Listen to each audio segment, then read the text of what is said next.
నమస్తే, welcome to of the record. Telangana politics లో ఇప్పుడు ఒక్కటే సౌండ్, అదే పవర్ స్టార్ పవన్ కళ్యాణ్. ఈయన పొలిటికల్ ఎంట్రీ అయితే ఇప్పటిదాకా ఆంధ్రప్రదేశ్ రాజకీయాలకే పరిమితమైనటువంటి జనసేనాని ఇప్పుడు తెలంగాణ మున్సిపల్ ఎన్నికల సాక్షిగా తన రూటును మార్చారు. మిత్రపక్షం బీజేపీ కోసం ఆయన మైక్ అందుకోబోతున్నారు. ఈ ఎంట్రీ తెలంగాణ రాజకీయ సమీకరణాలను ఎలా మార్చబోతుంది? పవన్ రాక బీజేపీకి ఆక్సిజన్ ఇస్తుందా, లేక బీఆర్ఎస్ కు సెంటిమెంట్ అస్త్రాన్ని అందించబోతుందా? Let's watch.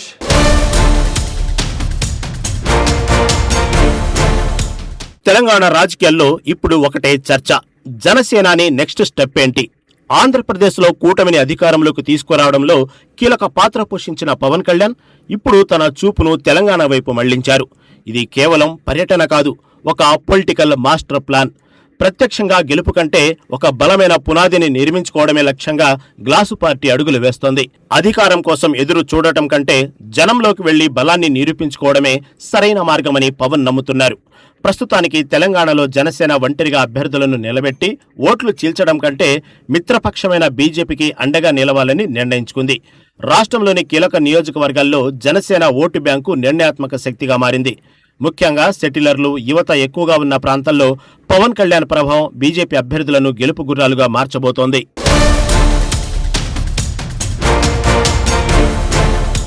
తెలంగాణలో రాబోయే మున్సిపల్ ఎన్నికలను జనసేన ఒక గోల్డెన్ ఆపర్చునిటీగా చూస్తుంది.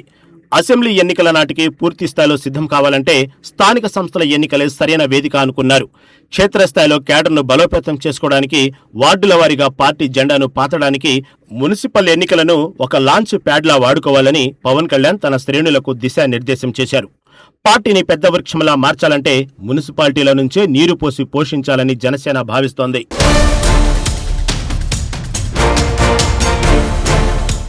గత కొంతకాలంగా తెలంగాణ రాజకీయాలపై పవన్ కళ్యాణ్ మౌనంగా ఉన్నప్పటికీ అంతర్గతంగా భారీ కసరత్తే జరుగుతోంది. తెలంగాణలో బలమైన సామాజిక వర్గాల మద్దతుతో పాటు యువతలో ఉన్న విపరీతమైన ఫాలోయింగ్ ను పొలిటికల్ పవర్ గా మార్చడమే ఇప్పుడు ఆయన ముందున్న సవాల్. నిమ్మకు నీరెత్తినట్టు ఉన్నంత మాత్రాన నిశ్శబ్దంగా ఉన్నట్టు కాదు, అది పులి పంజా విసరడానికి ముందు చేసే నిశ్శబ్దం లాంటిది.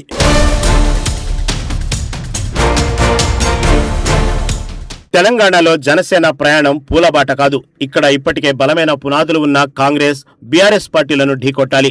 అయితే గతంలో లాగా భావోద్వేగాలతో కాకుండా ఈసారి వ్యూహాత్మక రాజకీయాలతో పవన్ ముందుకు వస్తున్నారు.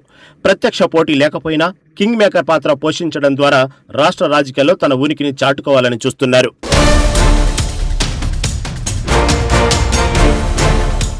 తెలంగాణలో బీజేపీకి క్యాడర్ ఉంది, కేంద్రంలో అధికారం ఉంది. కానీ క్షేత్రస్థాయిలో ఓటర్లను ఆకర్షించడానికి ఉరువు తొలగించే ఒక క్రౌడ్ పుల్లర్ లోటు స్పష్టంగా కనిపిస్తుంది. రాష్ట్ర నేతలు ఎంత కష్టపడుతున్నా యూత్ను ఆకట్టుకోవడంలో పవన్ కళ్యాణ్కున్న ఇమేజ్ వేరు. పవన్ కళ్యాణ్ రాకతో ముఖ్యంగా యువత ఓట్లు బీజేపీ వైపు మళ్లుతాయని కమలనాథుల నమ్మకం. కూటమి ధర్మాన్ని పాటిస్తూ బీజేపీకి మద్దతు ఇవ్వడం ద్వారా తెలంగాణలో జనసేన ఉనికిని చాటుకోవడం పవన్ ప్లాన్.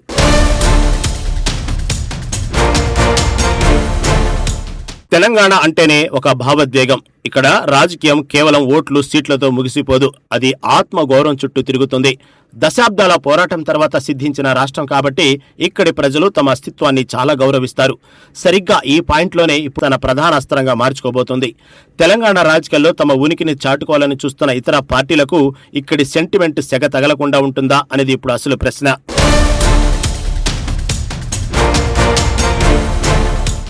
జనసేనాని పవన్ కళ్యాణ్ తెలంగాణ ఎన్నికల బరిలోకి దిగడం ఒక సంచలనమైతే అది బీఆర్ఎస్ కు ఒక అనూహ్యమైన అవకాశాన్ని ఇచ్చింది. పవన్ కళ్యాణ్ ఇక్కడ పోటీ చేయడం ద్వారా సెటిలర్ల ఓట్లు చీలుతాయా లేదా అనేది పక్కన పెడితే బీఆర్ఎస్ కు మాత్రం ప్రత్యర్థులను కార్నర్ చేసేందుకు ఒక బలమైన పాయింట్ దొరికింది. పవన్ కళ్యాణ్ కేవలం ఒక పార్టీ నాయకుడిగానే కాకుండా ఆంధ్రప్రదేశ్ రాజకీయాల్లో కీలక పాత్ర పోషిస్తున్న వ్యక్తిగా ఇక్కడ ముద్రపడ్డారు. ఇదే ఇప్పుడు గులాబీ దళానికి కలిసి వచ్చే అంశం.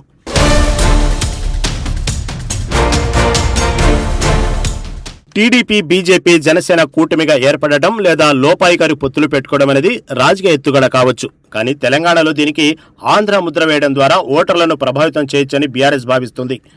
గతంలో టీడీపీ నేత చంద్రబాబు నాయుడుపై ప్రయోగించిన ఆంధ్ర ముద్రను ఇప్పుడు పవన్ కళ్యాణ్ బీజేపీ కూటమిపైకి మళ్లించడం, ఏపీలో బలంగా ఉన్న కూటమి తెలంగాణలో కాలుమోపడాన్ని స్థానిక ఆత్మ గౌరవానికి ముప్పుగా చిత్రీకరించేందుకు స్కెచ్ సిద్ధమైంది.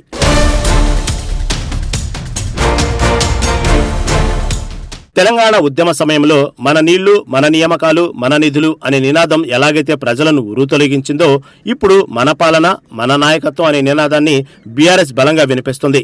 పక్క రాష్ట్ర పార్టీలు ఇక్కడ పాగా వేయాలని చూడటం తెలంగాణ అస్తిత్వాన్ని కించపరచడమేనని గులాబీ శ్రేణులు ప్రచారం చేస్తున్నాయి.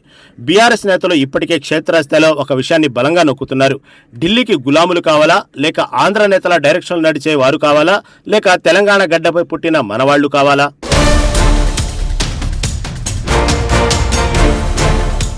రక్షణగా ఉంటామన్న వారే రాజకీయం కోసం వస్తే ప్రజలు ఎవరిని నమ్మాలో అన్న అయోమయంలో ఉన్నారు. కానీ బీఆర్ఎస్ మాత్రం తెలంగాణ గడ్డ మీద తెలంగాణ జెండానే ఎగరాలి అన్న సంకేతాన్ని బలంగా పంపిస్తుంది. రాజకీయాల్లో ఎప్పుడు ఏ మలుపు తిరుగుతుందో ఎవరు ఊహించలేరు. పవన్ కళ్యాణ్ ఎంట్రీ ఒకవైపు గ్లామరు, మరోవైపు క్యాడర్ బలాన్ని పెంచవచ్చు. కానీ తెలంగాణ సెంటిమెంట్ అనే సముద్రం ముందు అది ఎంతవరకు నిలబడుతుందో వేచి చూడాలి. బీఆర్ఎస్ వేసిన ఆత్మ గౌరవ స్కెచ్ ఓటర్ల మనసు గెలుచుకుంటుందా, లేక అభివృద్ధి మంత్రంలో కూటమి ముందుకు వెళ్తుందా అనేది కాలమే నిర్ణయించాలి.